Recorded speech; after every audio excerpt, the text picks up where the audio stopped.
नमस्कार, आप देखना शुरू कर चुके हैं मुजफ्फरपुर स्वतंत्र न्यूज। मुजफ्फरपुर लीची उद्यान के भोलानाथ झा ने कहा कि खराब मौसम के कारण इस बार लीची का उत्पादन पूरे बिहार में काफी कम हुआ है।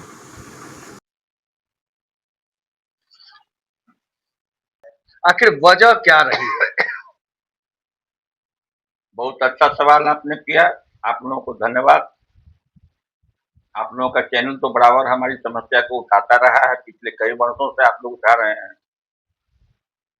लेकिन इस बार जो है एक तीसरी समस्या हो गई है। तो जीवन में पहली बार हम इसको देख रहे हैं कि इतना कम उत्पादन, मेरा 85 वर्ष का उम्र हुआ, इतना कम उत्पादन कभी भी जब से अकल हुआ है तब से हम बिहार का नहीं सुने हैं और न मुजफ्फरपुर का देखे हैं। आज के दिन बेतिया से लेके भागलपुर तक रोसड़ा वगैरह पूरा क्षेत्र जो बिहार का है, जहाँ लीची का उत्पादन होता है, उसकी स्थिति यही है जो आप मुजफ्फरपुर में देख रहे हैं। हैजार्ड वे में आज फल दिखाई पड़ रहा है, वो भी पूरा डेवलप किया हुआ नहीं है। तो क्यों पैदा हुआ ये स्थिति? ये तो अध्ययन का विषय है, इसका वैज्ञानिक अध्ययन होना चाहिए। सरकार बड़े बड़े दावे करते हैं, लीची अनुसंधान के क्षेत्र में रोज नए नए कीर्तिमान स्थापित हो रहे हैं, बावजूद पूर्वानुमान की भी बात होती है, बावजूद इस प्रकार की कोई ऐसी सुविधाएं नहीं देखी गई नहीं, जिस दिन इस तरह से भी उत्पादन हो। पश्चिमी विक्षोभ से जिस दिन पहली बारिश हुई थी, उस समय पूरे बिहार में बारिश हुई थी, बराबर से कम या बेसी सभी स्थान पर बारिश हुई थी। उस समय फ्लावरिंग का स्टेज हम लोग का लीची का था, पेनेकल निकला हुआ था, फूल खुल रहा था, फूल खुल भी गया था। कई जगह पूरब की तरफ कई जगह छोटा छोटा दाना भी आ गया, हम लोग के यहाँ दाना नहीं आया था। उसी दिन जिस दिन बारिश हुई थी, उसी दिन मैंने डायरेक्टर, ये एनआरसीएल लीची के डायरेक्टर विकास दास को मैंने कहा था, विशाल जी को, कि साहब आप इस पानी का अध्ययन कीजिए, इसको स्टडी कीजिए। ये एसिड रेन है, ये तो बरसात नहीं है, वेस्टर्ली विंड का सिंपल रेन नहीं है। इजराइल और ईरान और अमेरिका का जो वार शुरू हुआ है, उसमें जो वायु प्रदूषित हुआ, उसमें जो कार्बन बना, वो पश्चिमी विक्षोभ ईरान होकर के अफगानिस्तान होते हुए पाकिस्तान होते हुए आता है, समझ गए कि नहीं? तो एसिड वाला पानी जो है, तो हम लोग को पहला रेनफॉल हुआ। हमने स्टडी किया एज ए फार्मर, हम कोई टेक्निकल आदमी नहीं है, लेकिन हमने जो स्टडी किया उसमें ऐसा लगा कि वो पूरा एसिड रेन था, जिसने पूरा लीची के फल को, फूल को बर्बाद किया और दाना को कमजोर कर दिया। उसका नतीजा हुआ कि बार बार जो वेस्टर्ली विंड आता रहा, इधर से बंगाल से खाड़ी से हम लोग का मानसून, प्री मानसून रेन आता रहा, बार बार बारिश होती रही। तो अर्ली स्टेज में इसका फ्लावरिंग जो है तो कम से कम 60 से 70% हुआ जरूर था। शाही का करेक्टर जिंदगी भर हम लोग देखे हैं, एक साल 100% फड़ेगा और दूसरे साल बहुत कम होगा तो 80% जरूर होगा, नहीं होने का सवाल नहीं था। लेकिन इस बार तो शाही भी चाइना की तरह ड्राई हो गया और शाही में पत्ता फेंक दिया, और चाइना तो 2-2 साल का पेड़ है जो 2-2 साल से नहीं फड़ा है इस बार। ये तो आश्चर्य की बात है, इसको बहुत डीप स्टडी की जरूरत है कि खाली पत्ता क्यों फेंक दिया। क्लाइमेट चेंज का भी कारण हो सकता है, ये ईरान और अमेरिका के युद्ध से प्रदूषित बारिश का भी, इसका प्रकोप का असर हो सकता है कि हम लोग के जमीन का पीएच खराब हो गया, एसिड गिर गया।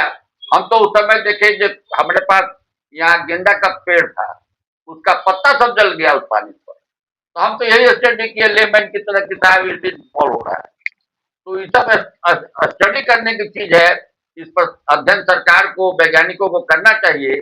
और ऐसा तो जिंदगी में नहीं देखा कि अभी जो स्थिति बनी हुई है, मात्र 25% आपका लीची का फलन अब बचा हुआ है। कितना प्रभाव पड़ेगा इससे मुजफ्फरपुर की लीची का प्रभाव यही पड़ेगा, जो अभी जो लीची कच्चा में तोड़ के भेज रहा है, 1 किलो में 100 चढ़ेगा, अभी 100 लीची चढ़ेगा 1 किलो में।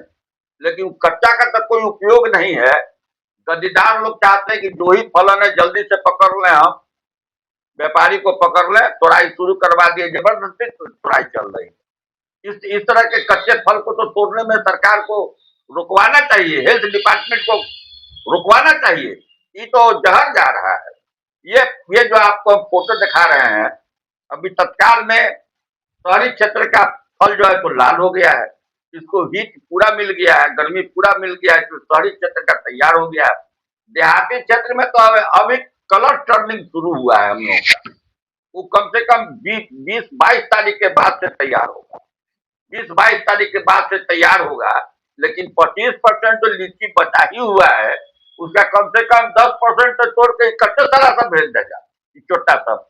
ट्रेड को भी बर्बाद कर देगा, हम लोगों को भी सत्यानाश कर देगा। आकलन की बात करें तो उत्पादन पिछले वर्ष की अपेक्षा इस साल कितनी हुई है, कितना परसेंट? 20,000 टन भी नहीं होगा इस साल, 20,000 टन भी नहीं है, क्योंकि चाइना तो पूरा फेल है। आप कांची में चल जाइए ना, मोतिहारी रोड में चल जाइए, मेहती में चल जाइए, तब फिर ग्रीन लुक बुझाएगा। अन्य राज्यों लीची पर निर्भर थे, खासकर बिहार के मुजफ्फरपुर की लीची पर, उनका अब क्या होगा? देखिए, जो राज्य लीची एक ऐसा फसल है कि गर्मी के मौसम के लिए सबसे ज्यादा ताजगी देने वाला फल है, इसलिए इसको फल की रानी कहा जाता है। आम तो राजा है, लेकिन लीची रानी है। और लीची का चाहे जो भी कीमत होता है, देख के बच्चे उसको फल का रंग देख करके, मिठापा देख करके बच्चे से लेके बूढ़े आकर्षित होते हैं। हर परिवार और घर में इसका खपत होता है, चाहे जो भाव मिले। किसान को होने वाली समस्याओं और किसान का तो उत्पादन जब भी हम लेते हो, तुम्हारी इज्जत लीची के चलते है, लेकिन कभी भी लीची के किसान को बढ़ावा देने के लिए कभी न, हमेशा आप हतोत्साहित किए हो। हमको बढ़ावा देने का कोई योजना आपने आज तक नहीं बनाया, हमारा इंश्योरेंस नहीं है, उसके बाद कोई फैसिलिटी हमको पैकिंग मटेरियल में तुम नहीं देते हो, बैकवर्ड लिंकेज में, ट्रांसपोर्ट में कभी नहीं तुम सहयोग किए हो। इस बार इसलिए आपने दावा में किया है कि शिवराज चौहान ही जी का आदेश से पौधा संरक्षण के विभाग की तरफ से कुछ स्प्रे का मटेरियल दिया गया है, उसका भी डिस्ट्रीब्यूशन ठीक नहीं है। तो हम लोग चाहेंगे कि भारत सरकार जो अध्ययन टीम आ रही है, वो अध्ययन करके किसानों को मुआवजा दे। आपको जानना जरूरी है कि ये लीची का बागान जो लगा हुआ है, ये लीची का बागान छोटे मोटे जमीन में, बेकार जमीन में नहीं लगा हुआ है। सबसे वैल्यूएबल जमीन जो होता है, उसी में लीची का बागान लगता है। आप देखिए, मुजफ्फरपुर में किसी भी जगह जाइए, एक एक प्लॉट, एक एकड़ का दाम 4 करोड़ 5 करोड़ का जमीन का वैल्यू होगा, उसमें लीची लगा हुआ है। मेरा फार्म अगर 25 एकड़ का है, तो 25 एकड़ 5 करोड़ 6 करोड़ बीघा का वैल्यू का चीज है हमारा। हमको रिटर्न क्या मिल रहा है? अभी एक सवाल बहुत उठता है, क्योंकि जिस तरह से दावे होते हैं केंद्र सरकार की, राज्य सरकार की, लीची अनुसंधान में आखिर क्या कर रही थी कि पूर्वानुमान नहीं कर पाए? आखिर इस तरह से, जिस तरह से आपने बताया, जहरीली बारिश की वजह से नहीं उपज हुई, अगर इसके बाद अगर ऐसा हुआ तो आगे आने वाले समय में किसानों की दुर्दशा क्या होगी? क्लाइमेट चेंज का भी तो बात हम कर रहे हैं। क्लाइमेट अगर चेंज हो रहा है तो वेराइटी को तो फिर उस हिसाब से एडजस्ट करना होगा। सरकार को तो अध्ययन करना चाहिए, क्लाइमेट चेंज को कैसे बचावें लीची को।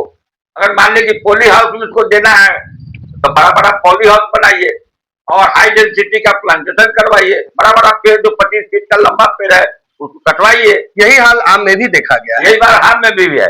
आम को भी जैसे देखते हैं कि ड्रॉपिंग बहुत ज्यादा हो रहा है, अभी बिना हवा के पानी के रोज गिर रहा है।